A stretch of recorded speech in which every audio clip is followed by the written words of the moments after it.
45 years ago, we were on our way to Baton Rouge, Louisiana, and we ran out of fuel over Mississippi and crashed. When Lynyrd Skynyrd's plane fell from the sky, Artimus Pyle crawled through fire to survive.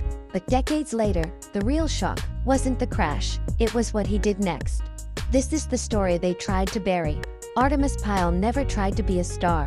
He just wanted to keep the beat steady and strong behind the roar of Lynyrd Skynyrd's guitars and the wail of Ronnie V's voice. His drums were thunder, but his life was silence until tragedy made him a symbol. He grew up in Louisville, Kentucky, a kid with more fire than money, banging on makeshift drum kits in the basement, while his dad, a Marine pilot, inspired him to believe in honor and survival.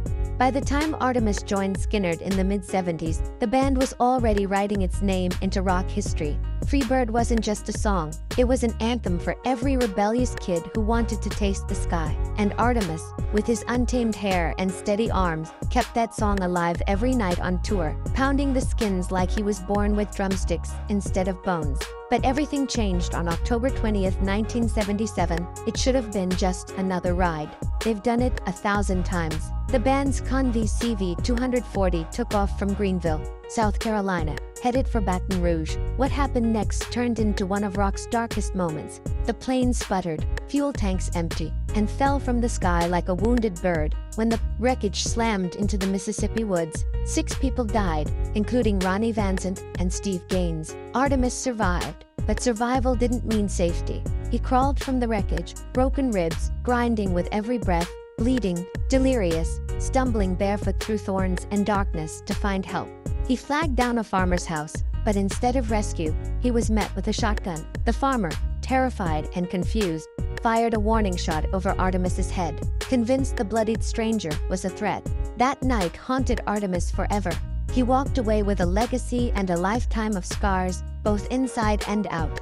For decades, he was the plane crash survivor, the man who kept Lynyrd Skynyrd's flame alive in tribute bands and in the Rock and Roll Hall of Fame.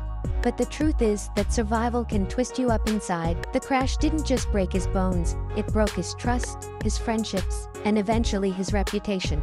After Skynyrd regrouped in the 1980s, Artimus kept playing, but he never felt fully accepted again. Legal battles with the remaining members, bitter disputes over royalties and accusations that he was exploiting the band's tragedy, drove deep wedges between him and the rest of Skynyrd's legacy machine. Then, decades later, something darker emerged.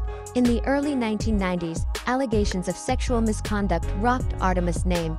Arrested, charged, headlines screaming that the plane crash hero was now a suspect of something unimaginable. He maintained his innocence from day one, claiming it was a smear campaign to keep him away from the Skynyrd brand. But the damage was done.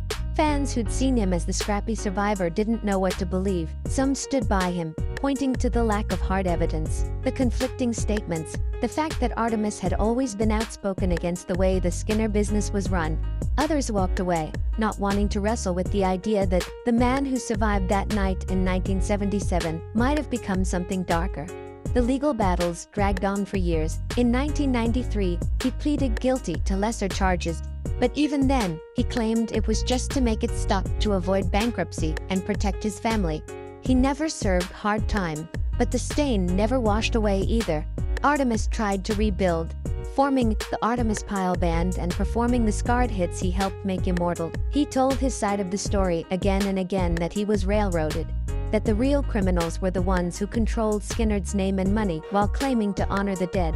He sued to make a movie about the plane crash, only to face court injunctions from surviving bandmates and families who said he had no right to tell that story. They called him a liar. He called himself the last honest witness. Through it all, he stayed on the road. Battered drumsticks, battered spirit, but the same defiance that made him crawl through the Mississippi woods all those years ago. Fans who meet him today describe him as warm, talkative, and endlessly willing to relive the night that nearly killed him. He signs autographs, smiles for photos, but you can see the toll in his eyes. A thousand-day stare that never quite fades. The look of a man who carries ghosts, and those ghosts don't just haunt him, they divide his legacy. To some, Artimus Pyle is still the true keeper of Skynyrd's rebel soul. A drummer who refused to sell out, who kept the old songs alive on his own terms. To others, he's the man who turned survival into controversy, who dragged the band's sacred story through courtrooms and tabloid headlines. And in the end, the mystery isn't about what happened on that plane. It's about what survival does to a man when the world keeps pulling him back into the past. Artimus Pyle didn't die in that swamp, but a part of him did.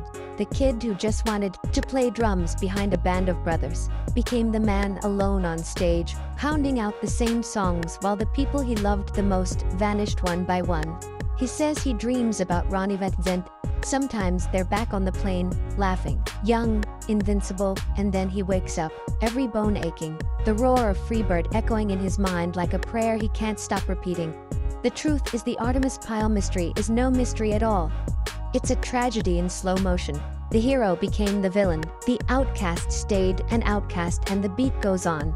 One snare hit after another until the last note fades,